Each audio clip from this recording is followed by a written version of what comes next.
All We are rolling. right. Perfect. Thanks, James. Welcome, everyone. So, this is going to be a bit of an unorthodox type of session.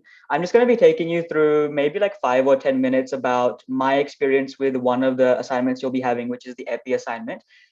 Just as a sort of general thing before we get into all the assignments, I just want you guys to know that, this is, I'm sure you guys are aware of this, but this is all pass and fail. So, don't take too much stress with like getting everything perfect, and remember that you've also got other things like you'll be starting on like cardiovascular, thorax, and things. So don't compromise on those sorts of things and like put way too much time into your assignments. Remember that they would just want sort of you to spoon feed them information, right? It's basically that's the point. You want to be as basic as you can with the sort of points that you're giving and just flesh it out as much as possible in what you think is a logical way. So with that being said, I'll go into some specific details about epi. Now, I'm going off the criteria and sort of the information that was provided to us last year for our assignment. If there are any changes, I don't have access to your assignment. But if there are, and you are listening to me and thinking, what the hell is he on about? Like, it has nothing to do with what I've been given this year, please unmute and let me know. I'd rather get told off and change than just talk about something random and you get nothing out of it. Um, so the one that we were given, and this was the general structure for us last year, was we were given four sort of topics to choose from, four or five, I think. And you are basically your kind of job is to compare a media report with a specific study report, and you're just trying to first of all summarize them really briefly, like what are they trying to show, what is the meaning behind each of those articles, and then seeing how well does the media report translate what was given in the scientific article. So that's the main idea here. And that's the main goal of what you're trying to do. So the first kind of tip that I would give you, obviously after reading the rubric and figuring out what the marks are for, how the marks are distributed, is to actually sit down and look through all of your articles. Now, I'm not sure what stage you guys are at. So I'm not sure if you guys have already chosen things and are like well into the assignment. But if not, it's a really good idea. This is not what I did, so I kind of regret not doing it. Actually open up all of the articles, have a read, and find one article or like one topic that actually interests you. The more you're interested in your topic, the more fun it will be to do the assignment and the more information you'll be able to draw from it. So, for example, my assignment, the one that I picked was about cannabis and PTSD, which I thought that's pretty amazing. Like, I've never thought of that link before. So, that's why I sort of chose it. But of course, different people have different interests. So pick those. And once you've picked something, I would highly encourage you to spend most of your time in research, actually sitting down, download it, and take a highlighter or something and highlight all the bits of information in there with different colors. And try and first pick certain pieces of information that'll help you with summarizing the piece. So, like, what's this author's main intention? What are the main structures and ideas that they're pointing out? And then, second one with a different highlighter potentially, actually highlighting some of the errors or fallacies that you can find in their arguments. Now, the good thing is in the scientific article, you will actually have a specific section in the discussion about some of the errors that they believe they've made in their analysis. That's a really good starting point if you're kind of stuck. But I would also encourage you, and there's marks for this, to actually try and find extra fallacies that you can think of that the authors themselves have not thought of. So that's my first tip. Start off with just research, read the articles, really get to know them, be able to summarize it off the bat if someone asks you, and then just highlight some important points that you can. Once that's done and you have kind of confidence with that, then you want to start with looking at the questions. Now, the questions are a bit strange because they've been split up into all the different marks, right? So like introduction 10 marks, the media report 15 marks. I would not so much focus on the marks themselves. I would actually go into the Moodle page, and I'm sure you guys have this where you have to upload your answers onto this sort of, I think it's like a text box for each of the questions on Moodle. It's not like you have to submit a Word document or something. Actually, have a look at the size of that text box. If it's a very small section, again, this is a mistake I made. So I'm kind of drawing from my own failings. If it's a really small box, it's like one line, you are only really expected to write one line. I would have written maybe like 3 or 4 lines, and then I'd go in there and it turns out, wait, like this just overflows the whole text box. What's the point of me writing all this stuff? They were only looking for a couple of words. So one really good example of this would be with the aim of, I believe it's, yeah, sorry, the research question. So there's a question where it's like, what is the research question for your journal article? You're not expected to write anything big, right? You can even just copy the research question that they used within the article itself, and that'll give you the 5 marks. And so this is why I was saying that the marking is a bit weird, because questions like that, if you get it right, and it's one line only, which you're basically copying from the article, that's 5 marks. And then another question which you might write 100, 200 words for, that's also 5 marks, and that's something that you've analyzed. So you want to be really careful. You don't want to be doing too much effort when it's not required. That's my second, I guess, gold standard tip for you. And then sort of the next steps that you want to be thinking about are or maybe not next step, but just another consideration is referencing. This is something that was a little bit confusing for a lot of students last year, whether you need to bring in outside evidence or not. Now, I'm not going to give any sort of prescriptive measures to you about like this many references, have extra ones, blah, blah, blah. It's not actually that important. But if you want to kind of beef up your arguments a little bit, and to be able to give a bit more evidence, like for example, you might have a question where it says in the, not the journal article so much, maybe the media report, do you think that this author has bias? Right? Or like, do you think that they're bringing in any external influences or anything like that? Within the article, maybe it's not visible, right? Like maybe they're being paid by a company to have this certain opinion, and that company has affiliations with the topic that you're talking about. That might not be very visible in the article, but then when you go and search up your author's profile online, you might find some information about them. Or alternatively, you look at your media report, the company that it's been released onto, like the website. And again, the website won't really have much on it, but then you go into the about information for the website, or you try and look at their like the how many times it's been reviewed and things like that. You might be able to get more information about is this a reliable source of information or not. And if you're kind of getting all that information from all those different sources, then it is a good idea to get external references. But for the most part, and I think this is mentioned in your booklet, you will not be penalized if you don't have extra references aside from the journal article and the media report. So hopefully that clarifies things a bit. Like for me personally, I added in 1 or 2 extra ones, but I don't think I would have been disadvantaged if those weren't there. It just helped me to support some of the statements that I was making. Some other things, word count, I believe it's 2,500 words. But the good thing about this assignment is that 2,500 words is very rough estimate.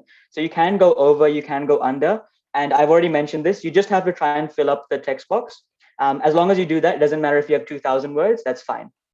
Okay, but it's also a good idea to check and see how close you are to that word count.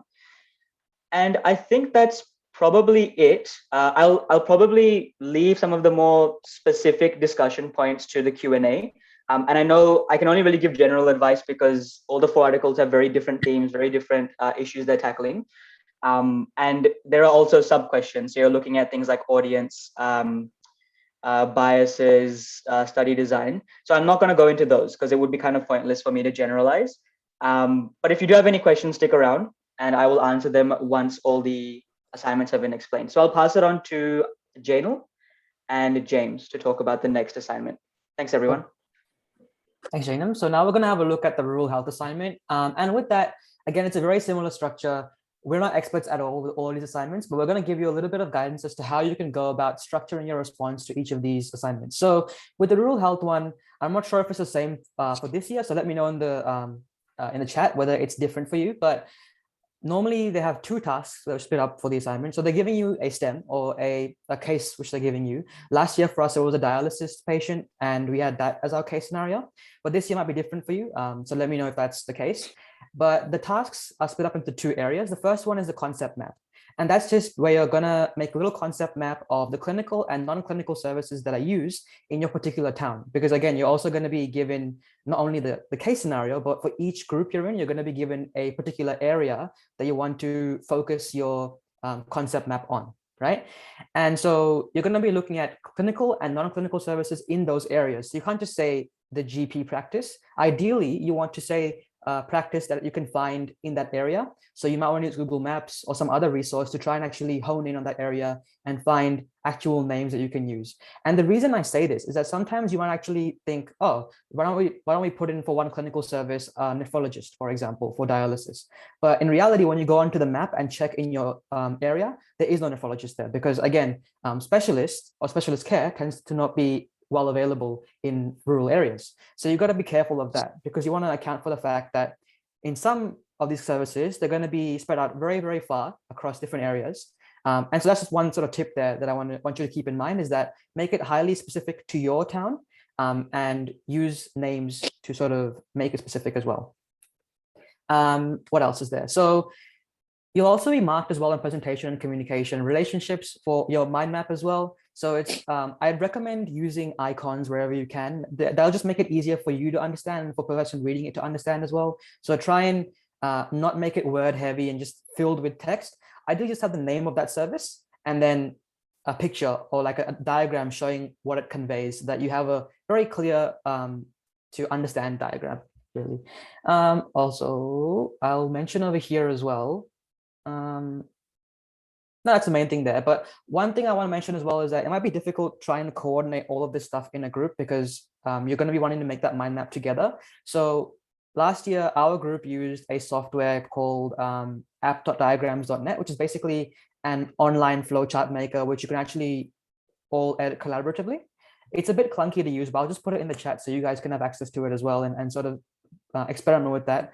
But if all else fails, just use Google Slides and make that mind map on there as well. Yeah, just as long as it sort of works for you and your team. The next task, though, is your written report. That's your not 700 words, it's sort of split up into different sections, but that's your actual essay component, where you're going to be answering a number of questions about your specific case scenario. And so what that means is, rather than having this big flow chart, you're going to focus on a couple of specific areas in that flow chart and discuss them in more detail. So the way the written report works is that you have your first part being description of condition, which for us was 700 words maximum. And you want to describe the condition. So for us, it was, I think it was renal failure. So we were describing that and talking about what that entails, what the risks are, the complications are, and how it's managed, and the impact of the management as well on a person who's undergoing that management as well. So you want to try and keep it as, I guess, concise as possible, but at the same time, you want to make it very, very linked in with the impact on a person as well. And then you have the second part, which is your 1400 word part.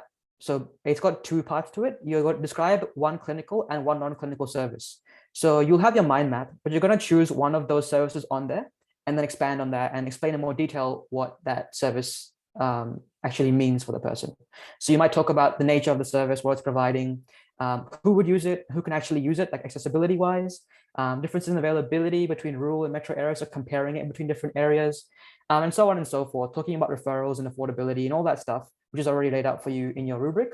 What I recommend here as well is that, again, you want to make it highly specific. So wherever you can, try and see if you can figure out the policies or the regulations for the local area. But where you can't, because obviously there's not going to be very well laid out documents online for every single specific area, just make it general based on what you see online. As long as you reference it, it should be fine.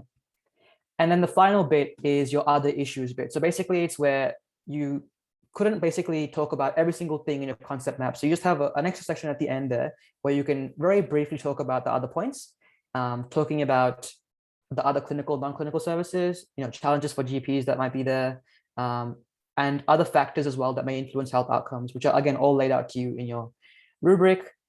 In terms of other feedback, again, feel free to ask questions about specific things that you want to discuss more in the chat, and we'll try and get to them.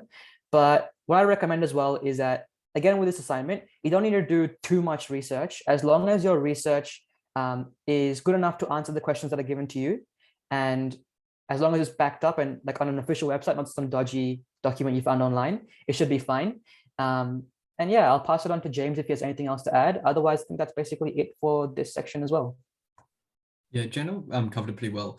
A couple of things I would add. So first of all, there's a distinction between sort of broad and deep research. So broad, you're just trying to get as much information as possible. Deep, you want to go like very detailed on one thing. And you should be trying to do both for different things, and you should be aware of the differences and which one you need to use. So for the mind map, it's very much broad. So I know it can be very easy when you're researching online. You find like one good website and then you want to stick to that and do nothing else. Don't do that. So do searches, look at all the information you can get. use Google Maps if that helps. With a lot of these towns, there's literally stuff listed on Google Maps. Yeah, unless it's Wikipedia, but yeah, literally. Sometimes you can just go and scroll through and find clinics and that sort of thing. And other times, there'll be lots of little websites. So there won't always be one hub website where you can find all the information about medical services in the town. But often if you Google a condition and a particular town, you'll be able to find websites aimed at people with that condition. And that'll usually have a few things. So the emphasis I'd give you with the mind map is you want that broad focus, because you don't really need to explain that much about how it works. It's a concept map. The opposite of that is in the clinical and non-clinical services. So pick one of each of those as things that you can find good resources on. So pick something that you can find at least one good website that explains exactly how it works, because you're going to need to explain that. So if you pick something really vague or that's hard to find information on, you'll be forced to make vague descriptions in your actual report. So you want to pick something that has a lot of information available on it in order to make it easy on yourself when you're writing that report. And yeah, I think the other thing is just look at the rubric and pay attention to it, because apart from the word counts, it also gives you a good idea of the weighting of the different sections and how you should emphasize those. I think our group also used draw.io, which is the same URL, both of those redirect to the same page as app.diagrams.net. And yeah, that's a good resource. There's no one good way to do it. The way that our group did it last year is we sort of all just got on a Zoom call and we worked on it together. So we went and did our research and then we incorporated them together.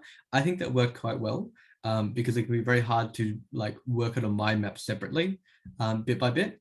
The other thing is, don't feel afraid to just do a messy one to begin with and then do a nice pretty one later. So if I can, let me share my screen if I can for a second.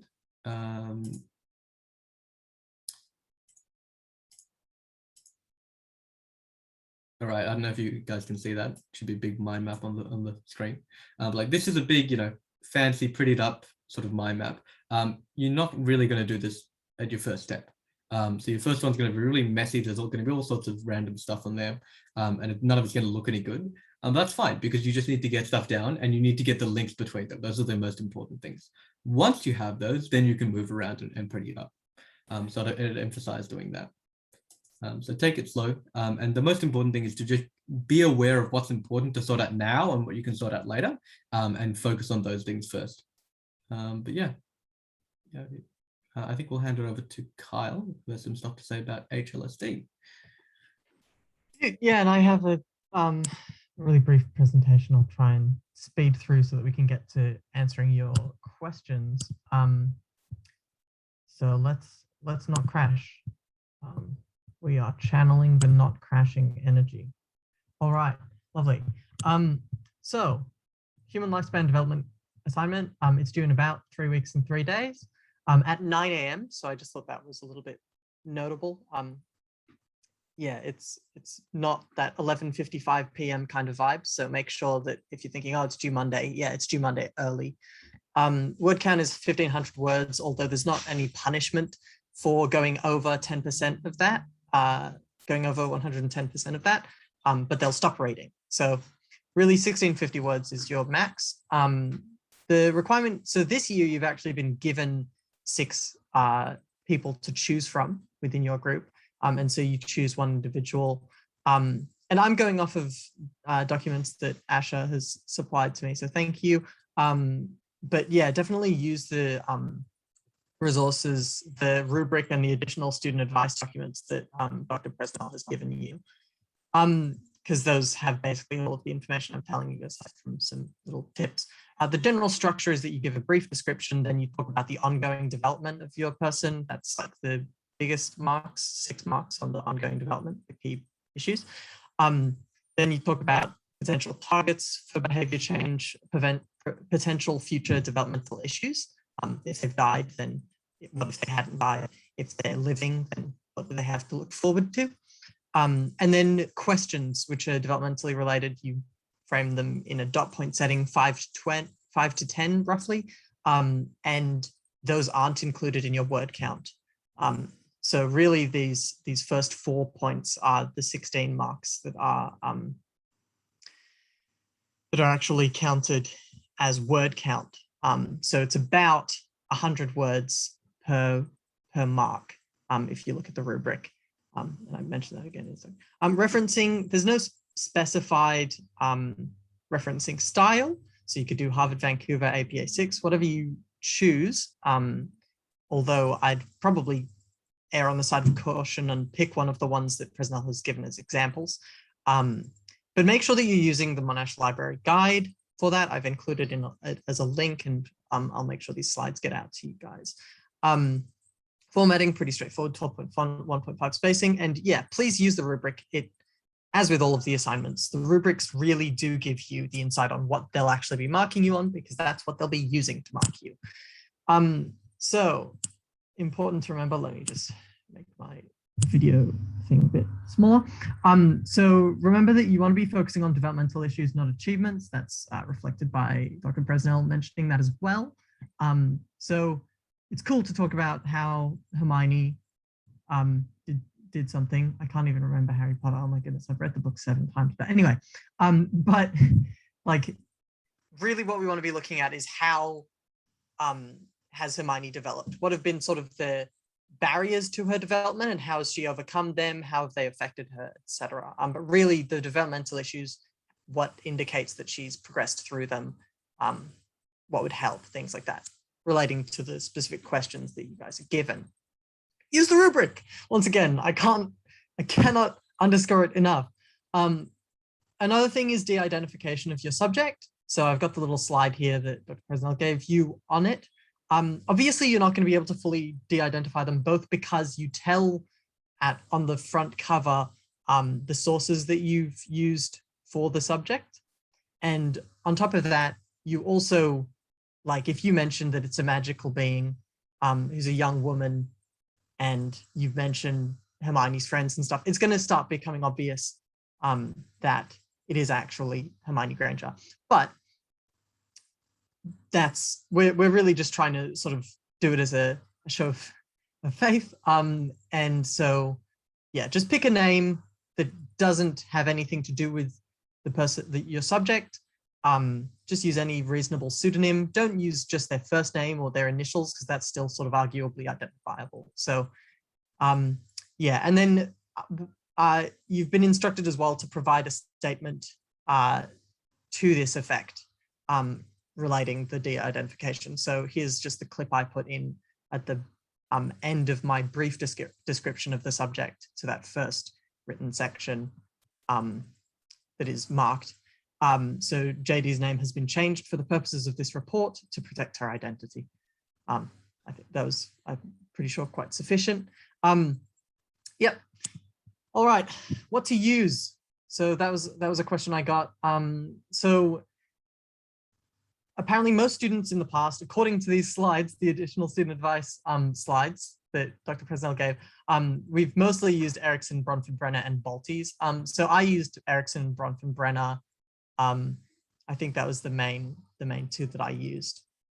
I've got a link for the textbook here. That's the 5th edition. The 8th edition is the most recent, but the 5th edition is the only digital copy I can find, the most recent digital copy. So I ended up using that last year, and I didn't see any issues with that. I think it still summarizes really the key theories as much as is required, but if you have 8th edition, then awesome. And then also in terms of just getting your head around these, if you haven't necessarily watched all of the HLSD lectures or anything like that, we don't actually have comprehensive notes, but both of the PSPs, particularly PS Pingu, Heini Jiang created HLSD notes, and they're pretty amazing, pretty comprehensive. Obviously you can't reference them, but they're really useful in sort of getting your head around it and going, okay, well, if I can't be bothered looking at the textbook right now, how can I just get my head around the key like stages in Bronfenbrenner's, sorry, Erickson's. In terms of finding details on your subject, you can use any source, including Wikipedia. Wikipedia is a great springboard. as always for research, but you can also reference Wikipedia specifically. If it's fictional, I was thinking then, look for if there's a wiki that is more pertinent to that character or that fandom. So the Harry Potter fandom wiki is obviously going to have much more detail, and I was scrolling through it, and there's so much on Hermione Granger. It's crazy. Anyway, and yeah, just search around for the info you need. I ended up using a like 29-minute docu news video on my person, as well as their Wikipedia page, to get information on them. Also, Cite This For Me is great for referencing, but you want to use LibGuide to verify that the correct referencing technique is actually being implemented by Cite This For Me, but it helps sort of just collate all of the information if you're using sources. It's not perfect though. So yeah, definitely use the referencing guide to verify that you've done it consistently and properly according to Monash. Words allocation, this is what I was talking about a tiny bit earlier. So you've got 16 marks that are affected by the word count, because you've got 2 marks that are the questions and 2 marks that are just formatting and referencing and all that sort of gobbledygook. So that means that you've got 16 marks that are affected by the word count. So that's about 100 words per mark if we consider that plus 10% that is still acceptable. So for instance, for a brief description, then it's a 2-mark question. So we could allocate 200 words, although we might want a few more words to be using in our beefier questions. So I ended up using like 124 words for the brief description, but then around 600 for that 6-mark question. And yeah, questions for everyone now, I think. Yeah. So thanks to Carl, Janum, and Janelle. So how we're going to run this is we're now going to just open it up to you guys. We'll turn the recording off in case you guys don't want to get recorded. If you're watching this in the future, first of all, how are things? Second of all, send us questions through Curious Cat. I'll flash the link up. It's also on our Facebook and whatnot, and I'll put in the video description as well. So yeah, if you're watching this later, ask questions there. But otherwise, I'll stop the recording, and you guys can ask questions now.